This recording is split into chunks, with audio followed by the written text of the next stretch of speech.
Muy buenos días, amigos. Amigos de mi canal de YouTube, mi nuevo canal de YouTube, muy buenos días. Acabo de... Son sobre las 7 de la mañana del domingo 21 de marzo de 2021 en Madrid. Mm, Debo decir que no me encuentro nada bien, pero eso lo contaré en el próximo video o más adelante. He estado ahora respondiendo algunos comentarios debajo de mis videos. Y bueno, me recuerdan cosas que yo grabé en mi canal anterior sobre Carlos Rangel y sobre Janet Kelly. Y bueno, estaba respondiendo un mensaje. Los respondo todos los que puedo. Los respondo todos los que me llegan los respondo. A no ser que sea una grosería que todavía no ha pasado en este canal, eso no ha sucedido. En este nuevo canal, con los poquitos videos que todavía hay, ha habido respeto absoluto, no hay groserías por parte de los comentaristas ni nada de eso. Y bueno, se los agradezco, ¿no? Y también les agradezco que el que no tenga nada que decir, bueno, se quede callado y no insulte, ¿no? Pero les agradezco si a alguno le ha molestado algún video que no haya colocado ninguna grosería ni nada de eso. Bueno, estaba respondiendo un comentario, el último que me tocaba responder, el último que me llegó. Y bueno, he decidido responderlo más ampliamente por aquí. Vamos a hablar de Janet Kelly, porque en varios comentarios me han mencionado a Janet Kelly. Vamos a hablar de Janet Kelly. Bueno, Janet Kelly, bueno, vamos a puntualizar otra cosa. Yo hice el máster del IES entre los años 1987 y 1989. En ese momento era profesora del IES la doctora Janet Kelly. De la universidad, doctorada por la Universidad Johns Hopkins de los Estados Unidos. Creo que el doctorado era en políticas públicas o algo parecido, pero lo creo. Y creo que hizo algún máster sobre Latinoamérica o Hispanoamérica.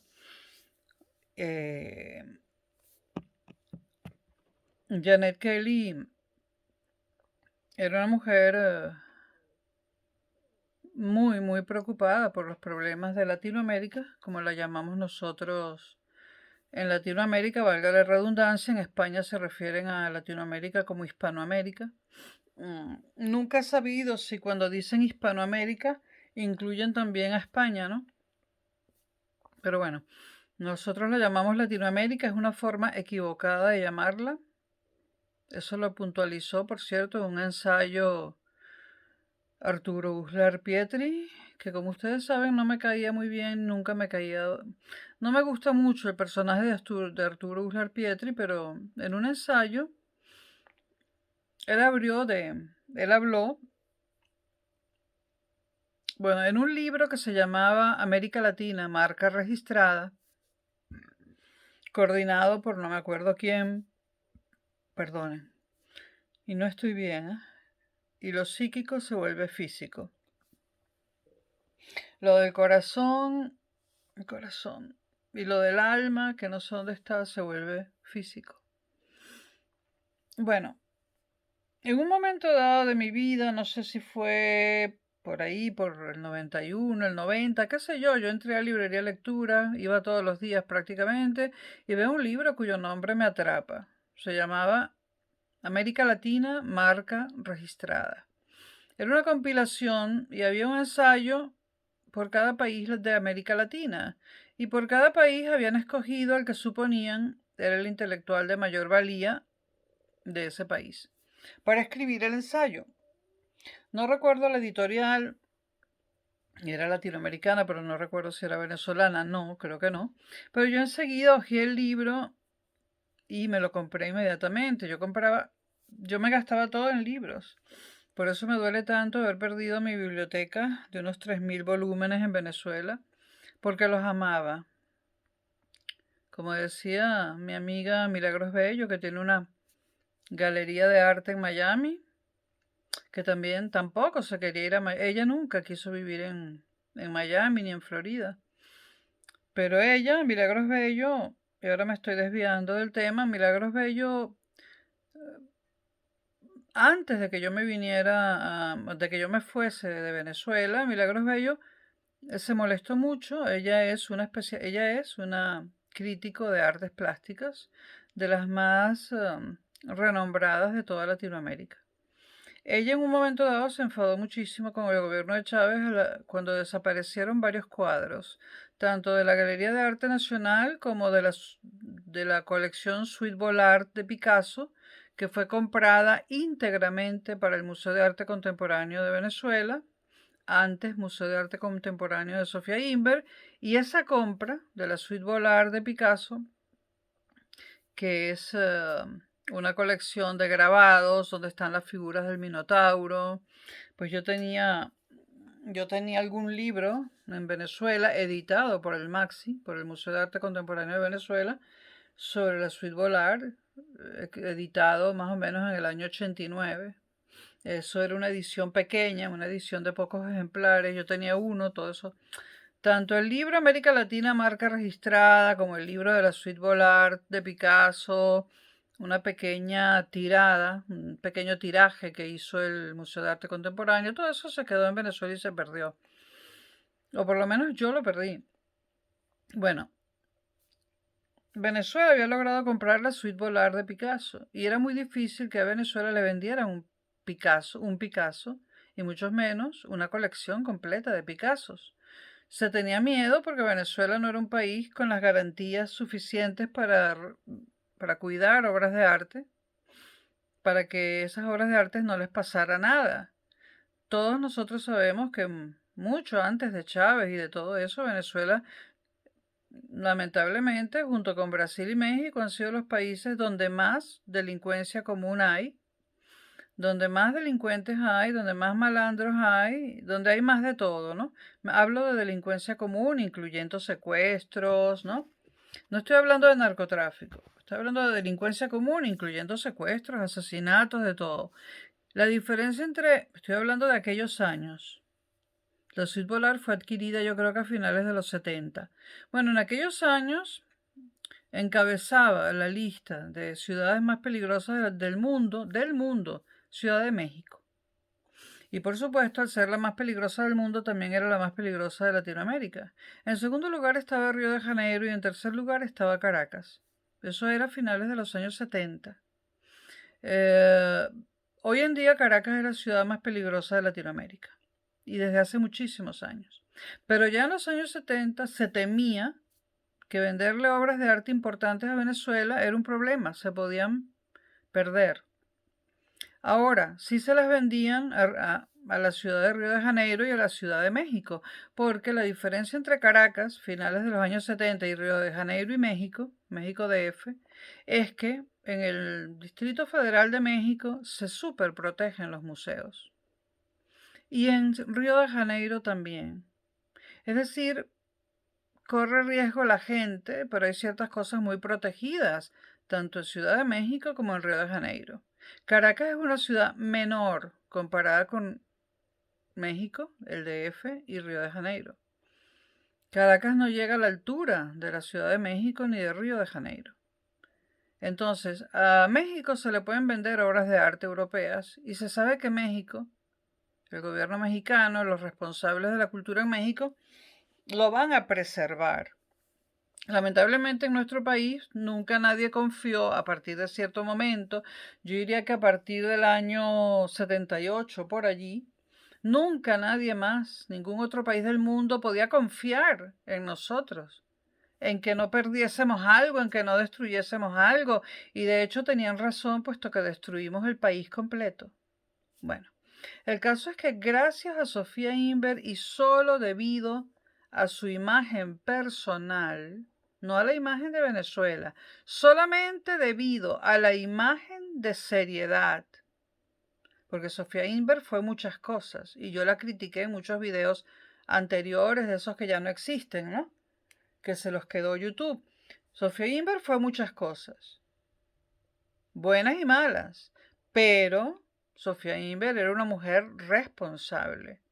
Como gerente cultural, su responsabilidad era absoluta. Era una mujer trabajadora a más no poder. Impresionantemente trabajadora, responsable.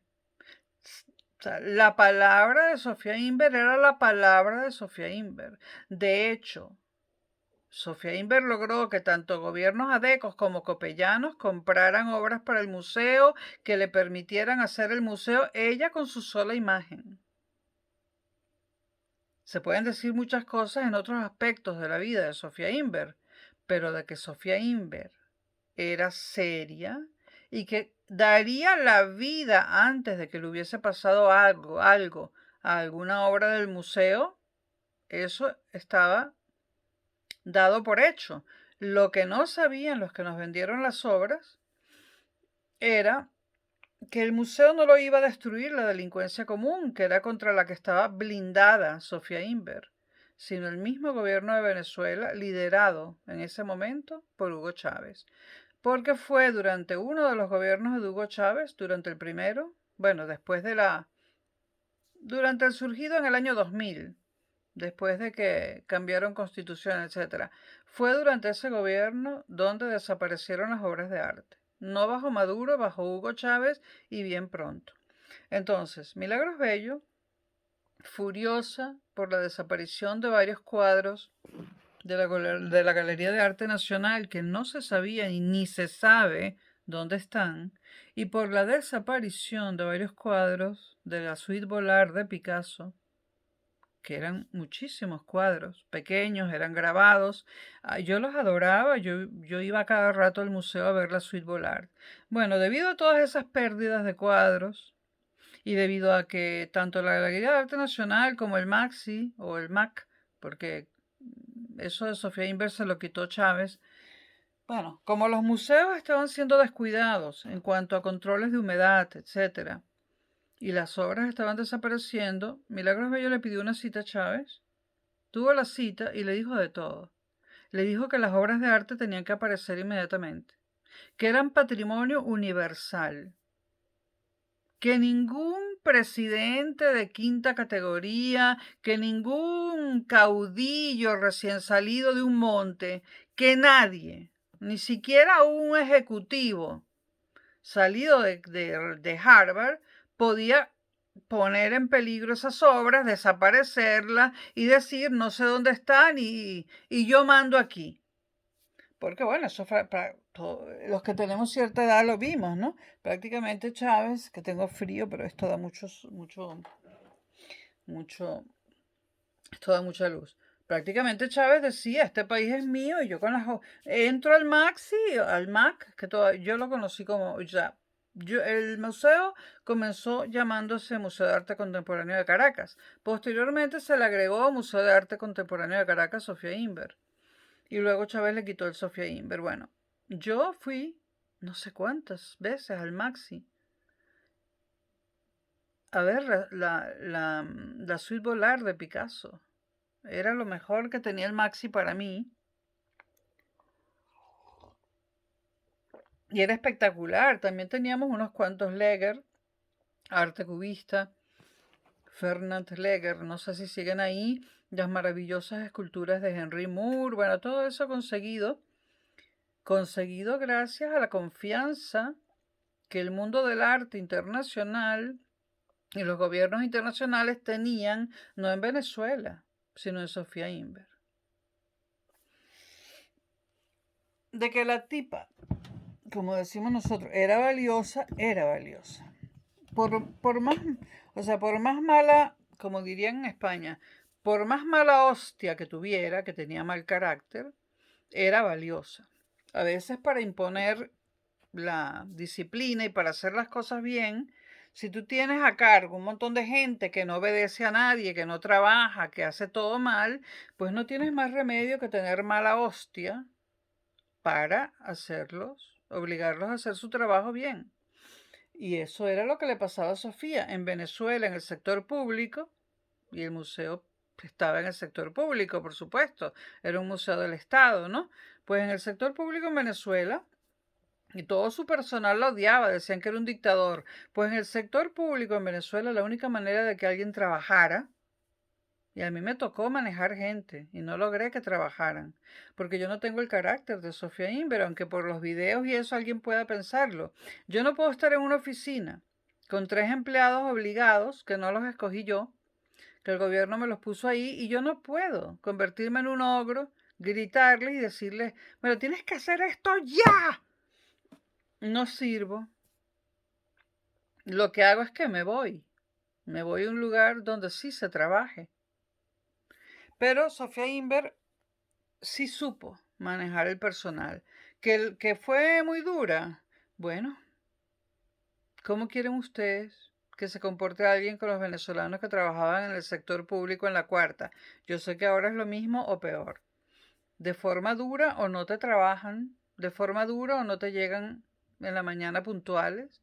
Yo tuve una secretaria en Fomento que ella llegaba a las 10 de la mañana todos los días y me decía, ay, Concha, Concha, porque yo le decía que me llamara Concha porque le dio por llamarme ingeniero.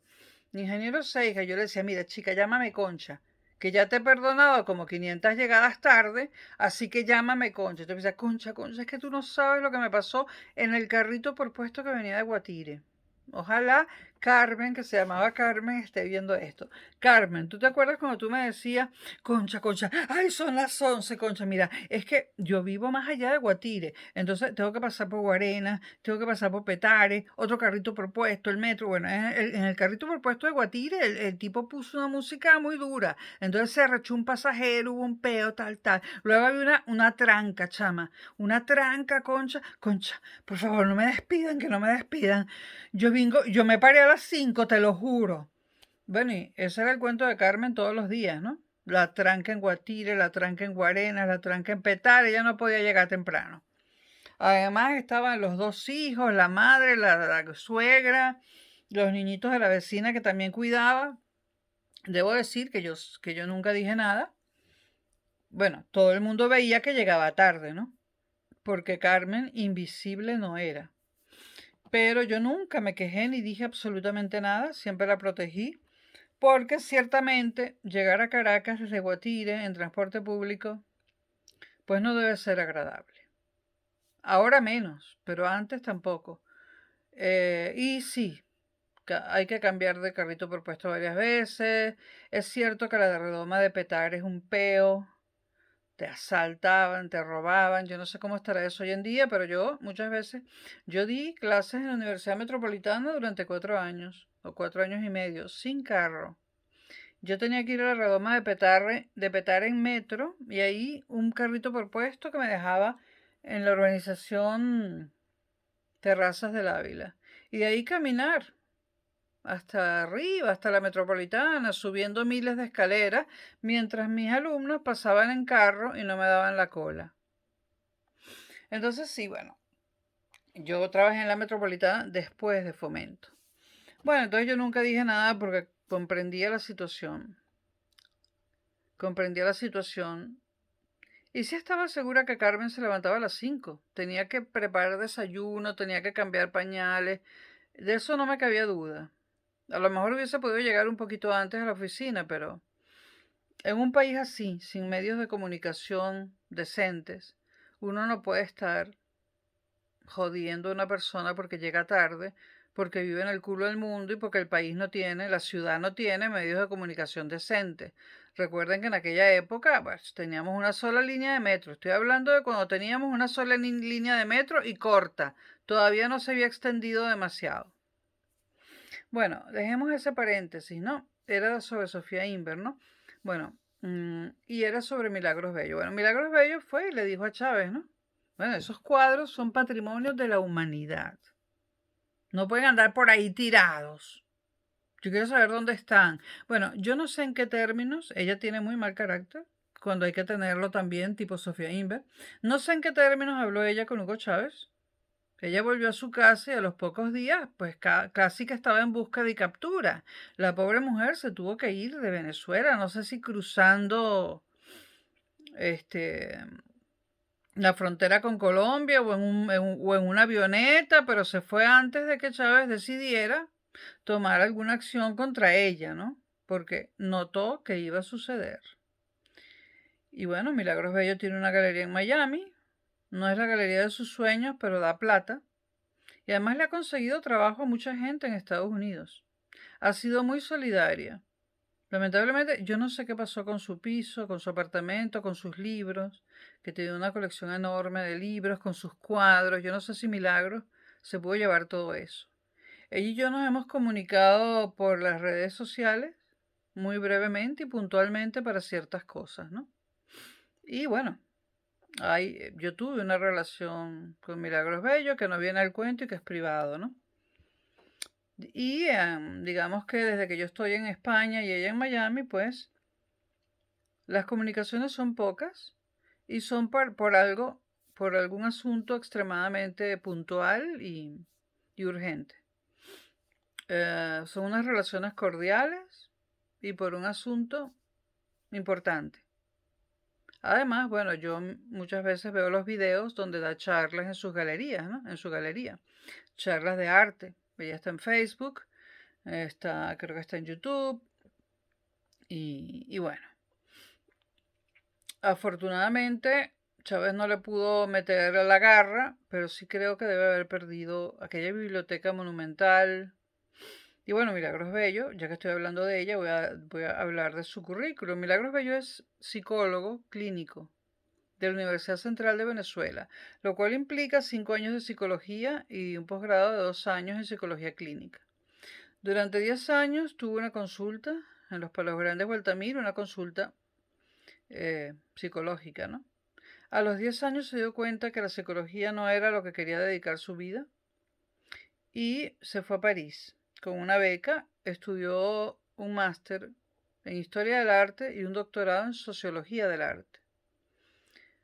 Luego de hacer esto regresó a Venezuela, fue profesora de la Escuela de Artes de la Universidad Central de Venezuela, asesora de cuantas galerías había en Venezuela, tanto en Bellomonte como en Las Mercedes, La Trinidad. Bueno, yo la acompañé a muchísimas galerías. Ahora hay un sitio que no recuerdo cómo se llama, que está cerca de Baruta, pero un poco más allá, algo con piedritas o con azul. Si yo estudié en la Simón Bolívar y pasaba enfrente todo el tiempo, bueno, ahí vivía, no me acuerdo el nombre del pintor, bueno, ahí vivía un pintor al que íbamos a visitar los fines de semana a veces. El caso es que Milagros Bello, bueno, habla perfecto alemán, inglés, francés, español. Y bueno, se abrió paso en los Estados Unidos. Y no crean que fue y compró una galería, no. Llegó sin nada. Y empezó a trabajar en una galería, que ahora es de ella. Porque ella es muy del estilo Sofía Inver, ¿no? Trabajadora incansable, nada la derrota.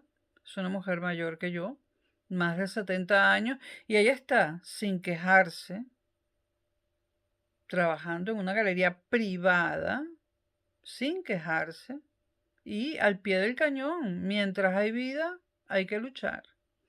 Y bueno, desde el punto de vista de mujer trabajadora, luchadora, que no se rinde ante las adversidades, pues tengo muchísimo respeto, dejando de lado cualquier relación de otro tipo que pude haber tenido con ella bueno, en la prehistoria de mi vida. Bueno, volvamos a Janet Kelly. Pero ¿por qué llegué yo al Maxi y a Sofía Inver?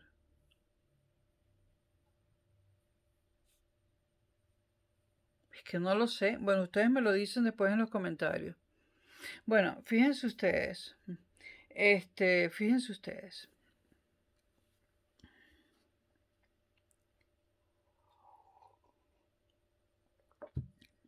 Fíjense ustedes.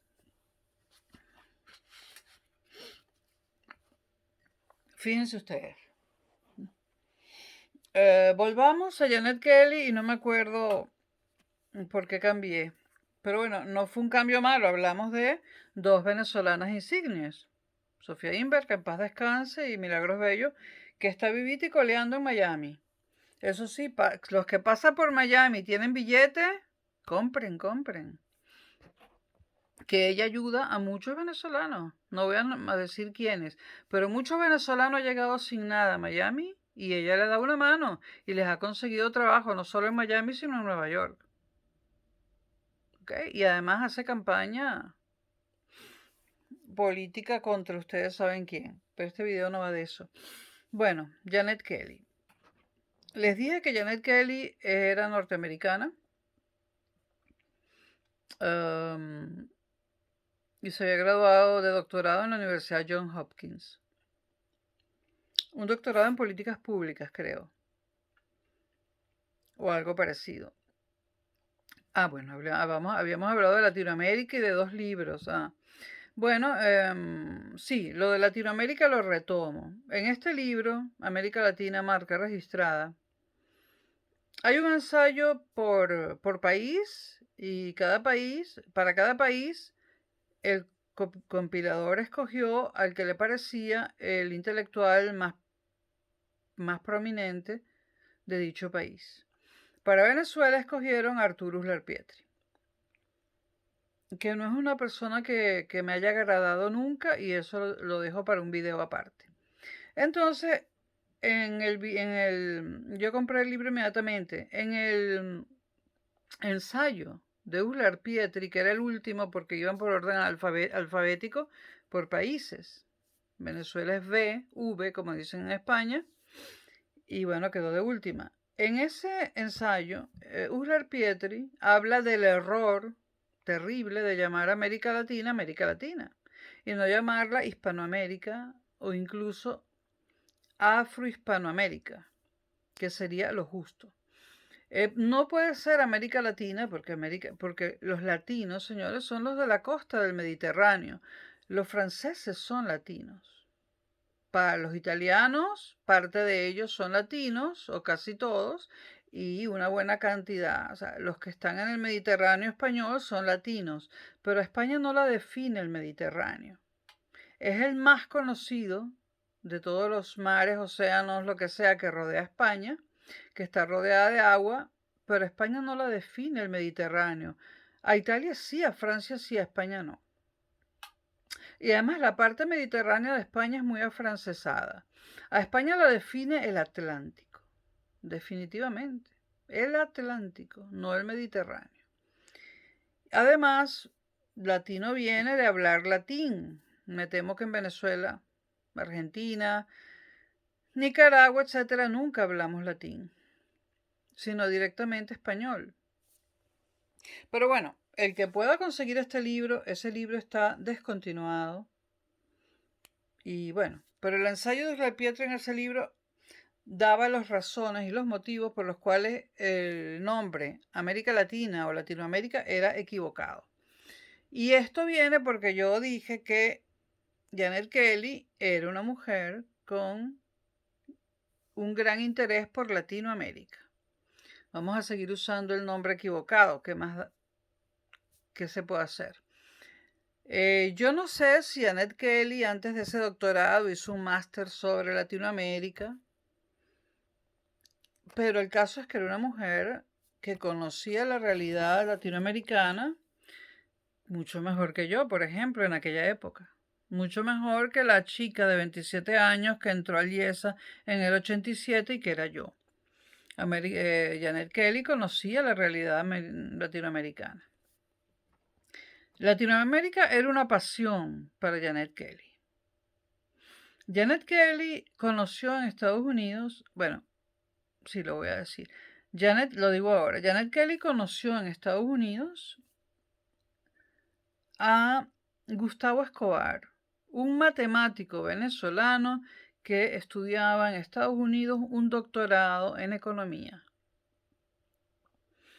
Se conocieron en Estados Unidos Janet Kelly y Gustavo Escobar, y cuando Gustavo Escobar terminó su doctorado en economía, ellos se casaron y se fueron a vivir a Venezuela. Janet Kelly al principio no conseguía trabajo en Venezuela y trabajó unos años para la Coordinación de Ciencias Políticas de la Universidad Simón Bolívar. Y en muchas ocasiones y en privado, ella tenía, digamos, había un grupo de alumnos que teníamos confianza con ella. Esto se debe a un viaje que hicimos juntos, de esto será para otro video. Bueno, ella con nosotros, unos cuantos alumnos, 4 o 5, y en privado, digamos, en la cafetería, en una mesa en privado, comentó muchas veces lo mal que lo pasó en la Universidad Simón Bolívar, en la Coordinación de Ciencias Políticas. La pasó mal, la trataron mal, lo dijo ella, y no quería ni recordar el tiempo que tuvo que trabajar allí. Yo le creo porque conozco muy bien la Coordinación de Ciencias Políticas de la Simón Bolívar, ¿no? Allí si tú eres una persona decente, no te va a ir bien. Afortunadamente yo estoy fuera del país y puedo decir todas estas cosas. ¿Verdad, Carrasquero? Ese es un bicho, un bicho. Un bicho y un, ¿cómo es? Cooperante, no, cooperante es otra cosa. Bueno, ustedes saben, un supuesto opositor, pero que conversa con el chavismo. Desde antes de que se montara Chávez en el poder, por si acaso. Un colaboracionista, un colaboracionista. Pero esto tampoco va de eso. Bueno, ellos se conocen, se casan y van a vivir a Venezuela. Janet Kelly primero trabaja en la Simón Bolívar y luego la contrata el IESA y abandona feliz la Simón Bolívar. Y cuando yo estaba en el IESA, ella fue ascendida, durante mi estancia en el IESA, ella fue ascendida a directora de investigaciones, que es el cargo más importante, el cargo académico más importante que hay en el IESA. Los demás son cargos administrativos, pero ella tenía el cargo académico más importante, directora de administración, de investigaciones, que luego lo fue Josefina Brunicelli, que se jubiló hace 1 año y medio, 2 años más o menos, ¿no? Y que también fue en ese viaje con nosotros. Bueno, Janet Kelly, directora de investigaciones del IESA. Ella daba puras electivas diseñadas por ella, además de ocuparse de ser directora de investigaciones y de investigar, claro. Luego, en el IESA también trabajaba su esposo. No sé cómo llegó al IESA, eso no lo sé. Gustavo Escobar. Gustavo Escobar trabajaba en el IESA de investigador y profesor. Yo con Janet Kelly vi de oyente, porque no me permitían inscribir más de no sé cuántos créditos, una asignatura llamada Capitalismo de Estado. Yo creo que esa asignatura, Capitalismo de Estado, dada por Janet Kelly, fue la que me hizo interesarme por la política. La primera, o sea, esa asignatura que vi de oyente con Janet Kelly, Capitalismo de Estado, y me hizo que me interesase por la política por primera vez en mi vida. Y sigo interesada en la política. De esa asignatura partió un viaje del que hablaré en otro video. Aquí voy a hablar otra cosa.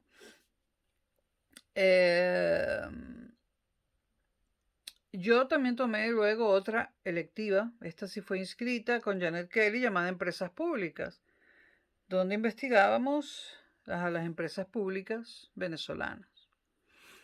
Pero también veíamos teoría de empresas públicas, ¿no? Hasta el país más capitalista del mundo tiene empresas públicas, ¿no? Los ejércitos, o sea, las Fuerzas Armadas siempre son públicas, la extranjería, bueno, y un montón de cosas.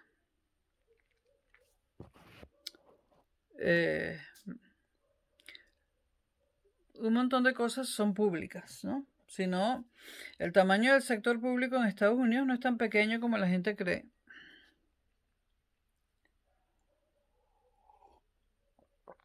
Lo que son pequeñas en Estados Unidos son las ayudas sociales o las políticas sociales, son escasas. Pero el sector público es inmenso. Bueno, ya sabemos quién era Janet Kelly. Doctor gringa, Cuando yo la conocí ya tenía doble nacionalidad, se había nacionalizado venezolana. Que en aquella época se perdía la nacionalidad, al nacionalizarte venezolano se perdía la nacionalidad norteamericana, o sea que ella nació norteamericana y murió venezolana. En aquella época ya era venezolana y bueno, estaba casada con Gustavo Escobar. Ahora pasa el tiempo, ¿no? Y ahora viene el verdadero tema del video. Un día, no recuerdo el año, pero era la primera vez que Leopoldo López era alcalde de Chacao. Porque es que recuerdo en la televisión a Leopoldo López que iba corriendo hacia el lugar donde ocurrió la cosa y era el alcalde. Y fue el que dio la noticia. Entonces, un día, no recuerdo el año, podría ir a Google. Bueno, no voy a ir a Google. Bueno, un día ya yo había salido del Yesa, ya yo había pasado por el gobierno de Pérez y me había ido. Ya yo había dado clases en la Metropolitana y también me había ido. Yo no puedo, pero no recuerdo el año. Un día, me llama una amiga en la mañana, porque yo no solía ver televisión en las mañanas, en esa época. Toda mi vida vi el telediario de las mañanas, pero en esa época de la muerte de Janet Kelly yo no veía televisión en las mañanas. Me llamó una amiga que no era, y me dijo, oye, tú no conoces a Janet Kelly, se suicidó, pon la tele. Pongo el televisor y veo que, bueno, hay coches de policía, carros de policía, hay un movimiento a la altura del distribuidor Altamira, creo que era el distribuidor Altamira, o si no era el de los Palos Grandes, creo que era el distribuidor Altamira de la Cota 1000. O sea, muestran el distribuidor Altamira o los Palos Grandes de la Cota 1000 y debajo hay un montón de coches de policía, hay ambulancias y bueno, y hay periodistas. Un periodista se acerca al alcalde de Chacao en ese momento, porque esa zona le pertenece al municipio de Chacao. Un periodista se acerca a Leopoldo López y le dice, ¿de verdad la persona muerta, la persona que se ha suicidado, no, es Janet Kelly? Y Leopoldo López con, con una cara muy sorprendida, porque se nota que él estaba súper sorprendido, igual que estábamos todos aquellos que conocíamos a Janet Kelly. Muy sorprendido, con una cara muy de circunstancia, muy de sorpresa, de yo no puedo creerlo, pero es así. Leopoldo López dijo, pues sí, parece que la persona que se ha suicidado es precisamente Janet Kelly. El suicidio de Janet Kelly es el tema de este video. Janet Kelly, vamos a recopilar ese día. Janet Kelly, esto apareció en todos los periódicos y tal, pero hay gente joven que no lo sabe. Bueno, Janet Kelly días antes o semanas antes había publicado un artículo sobre Venezuela que no era antichavista ni contra los Chávez, o sea, que no era ni contra Chávez ni a favor de Chávez. Era un artículo muy sentido que a todos nos gustó muchísimo, un artículo en El Nacional, donde ella dice que una mañana muy temprano, cuando no había nadie en la calle, ella pasaba con su carro delante de PDVSA, que ya estaba convertido en un rancho vertical debido al chavismo, y que unos tipos se le atravesaron. Y que ella se dispuso a acelerar o sea, si le iban a hacer daño, pues los atropellarían. Entonces, en el artículo ella dice que afortunadamente no pasó nada y que finalmente ella pensó, no sé quién tenía más miedo, si los malandros que se atravesaron a mi carro o yo. Y el artículo seguía desarrollándose y digamos que le daba puntos a favor al pueblo venezolano. Cuando digo al pueblo venezolano me refiero a los desposeídos, a los pobres, a los miserables que viven en los ranchos y vivían en los ranchos, ella en ese artículo se solidarizaba con ellos. Estaban las barricadas, claro. En aquel momento estaban unas barricadas que habían puesto los chavistas en la Avenida Libertador. Y Janet Kelly quería pasar y no la dejaban, pero finalmente la dejaron pasar. Entonces ella escribe eso. Yo no sé quién estaba más asustado, si los chavistas de las barricadas o yo. Y ella, en ese artículo muy comedido, digamos, dice que la situación del país habría que mirarla desde otro punto de vista porque es un país de gente sufrida y que nos estábamos enfrentando los unos a los otros tal vez de una manera absurda. Este no es lo que ella dijo textualmente en el artículo, pero bueno, es un artículo de hace décadas. Búsquenlo, si alguien me lo puede enviar, yo encantada. Aquí está el presidente del Nacional, convertido en español, Miguel Enrique Otero, por eso no me va a pasar nada. Bueno, el caso es que, bueno, antes del suicidio entre comillas, había existido este artículo, que había llamado mucho la atención, porque no era un artículo de una opositora, es decir, nada menos que la directora de investigaciones del IESA escribiendo un artículo solidarizándose con los pobres cuando supuestamente el IESA es una institución neoliberal. Era extraño. Bueno, era extraño no, Janet Kelly era así, pero digo, a mucha gente le pareció extraño. Bueno, volvamos al accidente. Reconstruyamos ese día. Oficialmente aquello quedó como suicidio. Reconstruyamos ese día. Janet Kelly se levanta... bueno, sí, esto lo digo después. Janet Kelly ese día se levanta muy temprano, porque ella había escrito el prefacio de un libro de no me acuerdo quién, que iba a ser bautizado en el CELART, en el Centro de Estudios Latinoamericanos Rómulo Gallegos, en Altamira. Bueno, eso es Altamira, Los Palos Grandes. Yo ya no... O sea, es que como yo siempre viví por allí, yo la frontera entre Altamira, Los Palos Grandes y La Castellana siempre la tuve difusa, porque yo me crié por allí. Para mí eso es lo mismo, la misma zona. Bueno, el caso es que en el Celar, ahí, en el municipio de Chacao, que eso yo nunca lo llamé Chacao, eso fue un invento posterior. Bueno, ella tenía que levantarse temprano y lo hizo. Se levantó temprano, se vistió de gala, porque era un acto que exigía vestirse de gala. Se vistió de gala y se dirigió al Centro de Estudios Latinoamericanos Rómulo Gallego en Altamira, si es que está en Altamira, porque tenía que hablar al público porque ella había escrito el prefacio al libro que se bautizaba ese día. Pues bueno, ella va al CELAR, bautizan el libro, habla en público, todo absolutamente normal, como estaba previsto, vestida de gala y se despide, llega un momento en que mira el reloj y dice, tengo que irme al IESA, tengo que dar clase. Se despide, se va, se monta en su Yaris amarillo o ocre, un coche que acababa de comprar, un carro nuevo, un Yaris, que es pequeñito, amarillo, ocre, mejor dicho, se monta en su ocre, en su Yaris, ¿no? Y se dirige por esa misma calle, ustedes saben cuál es, por esa misma avenida del Celar, hacia la Cota 1000, la avenida Francisco Fajardo. No, esa es la autopista, hacia la Cota 1000. Ahora se me olvidó el otro nombre de la Cota 1000. Bueno, lo confundí con la autopista. Bueno. Hombre, son 16 años aquí. Y la edad también influye. Bueno, ella se dirige hacia arriba, ¿no?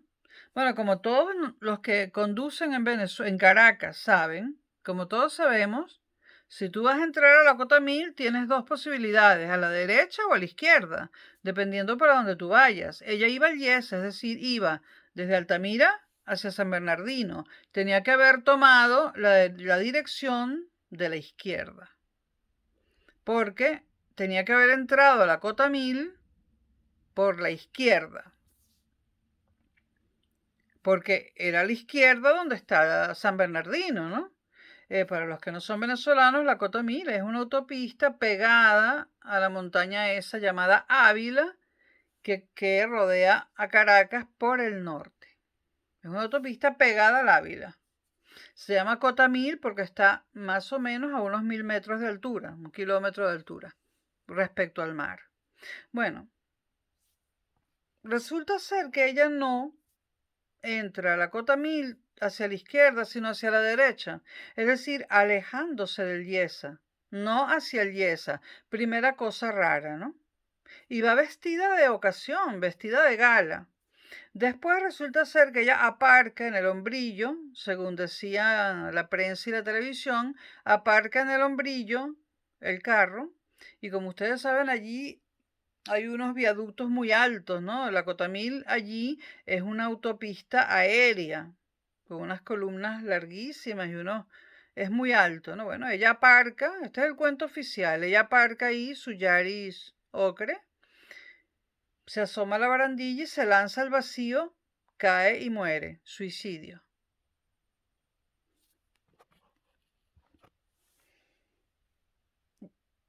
Al día siguiente, toda la prensa anuncia en titulares que Janet Kelly se suicidó. Y hay un artículo muy que recuerdo mucho, y ese sí lo tengo, de Rafael Arraiz Luca, donde él dice, porque a Janet Kelly la conocimos siempre como una persona alegre, feliz, era el alma de la fiesta, como decíamos en Venezuela. Ella era el alma de la fiesta, de cualquier fiesta. Entonces, una persona optimista, feliz, alegre, divertida, ¿no? Y de repente se suicida, vestida de gala. Si te vas a matar, ¿para qué vas a bautizar? ¿Para qué vas al bautizo de un libro? Bueno, es todo muy extraño. El caso es que quedó como suicidio, ¿no? Y extrañamente yo me pregunté, en ese lugar hay edificios altos y alguien tendría que estar asomado a alguna ventana y ver lo que pasó, pero no apareció nadie que hubiese visto los hechos. Muy raro, hay muchas ventanas de muchos apartamentos que dan a ese lugar. Y en perspectiva, o sea, con una visibilidad total. Pero no llamó nadie por teléfono, nadie dijo, yo vi lo que pasó, sin testigos. ¿Qué? ¿No había carros circulando por la Cota 1000? Qué raro, ¿no? En aquel momento y a esa hora, la Cota 1000 siempre estaba full. Bueno, unos amigos míos del Yesa cogieron el carro y se fueron a la Cota 1000. Claro, la policía no dejaba acercarse, pero lo estacionaron un poco más adelante, bastante más adelante del Yaris, regresaron caminando y observaron rayones de dos colores distintos. El Yaris era ocre, había rayones azules y no me acuerdo de qué otro color. Y el Yaris era ocre y era nuevo. Daba la impresión que dos carros habían estado tratando de empujar el Yaris al precipicio. Nunca la policía no dijo nada acerca de estos rayones. Todo el mundo conocía el Yaris. Ella había hecho mucha propaganda de que tenía por fin un carrito nuevo. Todo el mundo lo había visto, ese carro no estaba chocado, ella no manejaba como una loca. ¿Y por qué había esos rayones y esas abolladuras? Nunca se investigó. Bueno, Rafael Arraiz Lucas escribió un artículo donde lamentaba la muerte de Janet Kelly y decía, ahora vienen al caso dos refranes venezolanos o dos refranes, no sabemos si internacionales, bueno, dos refranes, ahora vienen al caso dos refranes que nunca han estado mejor usados. Uno es, la procesión va por dentro, y el otro es, las apariencias engañan. ¿Qué le pasaba a Janet Kelly, esa mujer alegre, divertida, el alma de la fiesta? ¿Lo llevaba por dentro escondidas? Lo de divertida, alegre, positiva, optimista, ¿eran apariencias? Los dos refranes, tuvo razón Arraiz Luca, venían como anillo al dedo. Las apariencias engañan y la procesión va por dentro. Bueno, más cosas. los rayones en el coche, en el carro. Después está, bueno, una persona que se va a suicidar hace cosas raras. Tomó dirección Petar en lugar de dirección San Bernardino, en la Cota 1000. Podemos pensar, bueno, como estaba mentalmente, pudieron pensar los que decidieron dictaminar suicidio, que como estaba mentalmente perturbada, dado que se iba a suicidar, pues cogió a la derecha para entrar a la Cota 1000 y no a la izquierda, que era el camino que la llevaba a Yesa, ¿no? Pero eso no está acorde a lo que pasó minutos antes en el CELAR. Toda la gente del CELAR fue interrogada por la policía y todos dijeron que Janet Kelly fue a bautizar el libro como de costumbre, bien vestida, feliz, optimista, alegre, positiva. Nadie vio ni observó nada raro en el CELAR en ella. O sea que cuando se montó en el coche para ir al Yesa es que se le dio o sea, es decir, que Janet Kelly se vistió de fiesta, fue el bautizo de un libro y después se suicidó, todo eso calculado fríamente. Yo nunca he creído que eso sea verdad, nunca. Yo creo que Janet Kelly la trataron de sacar de la Cota 1000 y que en un determinado momento la estamparon contra la barandilla, la sacaron del carro o ella salió y la tiraron abajo. Eso es lo que yo pienso. Para hipótesis estamos mandados a hacer. Ahora, hay otros datos que precisamente no avalan la hipótesis del suicidio. Un mes antes o 2 semanas antes, Janet Kelly había heredado una herencia de familia, había heredado en los Estados Unidos una herencia, valga la redundancia, multimillonaria. Esa Janet Kelly que acababa de comprar un carrito barato, pequeñito, nuevo, porque el otro ya no le funcionaba, justo después de comprar ese carrito y de haber dicho a mucha gente que tenía problemas económicos, ¡zas! Se muere una tía, una cosa así, y recibe una herencia multimillonaria. Ya no tenía problemas económicos. Además tenía dinero para regalar, para recorrer el mundo, para comprarse 40.000 carros. Ya no tenía problemas económicos. Acababa de recibir una herencia multimillonaria. Y además había un periódico en Venezuela en inglés que estaba a punto de quebrar y creo que se llamaba el Daily Journal. Apenas recibió la herencia, ella fue a Estados Unidos, firmó los papeles, transfirió el dinero y apenas recibió la herencia, compró un periódico, compró el Daily Journal. Entonces una mujer que recibe una herencia multimillonaria y que acaba de comprar un periódico, se suicida 10 días después. Es que ha habido mucha gente que dice, le descubrieron una enfermedad terminal, no sé qué cosa. No cuela, no cuela, como dicen en España, no cuela. Una mujer multimillonaria que que había confesado problemas económicos y se le acababan de resolver todos, de un solo golpe. Y había comprado un periódico para poder expresar lo que en el Nacional, Universal, Diario de Caracas, Economía Hoy, etcétera, no se podía decir, pues ella lo iba a decir en su propio periódico. Y de repente se suicida.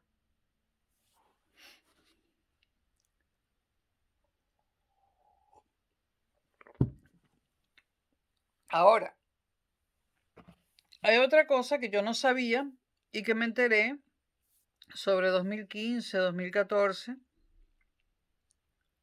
creo que fue en 2015 o 2016. Y lo voy a grabar en un video aparte, ¿no? Esto va a ser el suicidio de Janet Kelly, parte 1. Nos vemos ahora.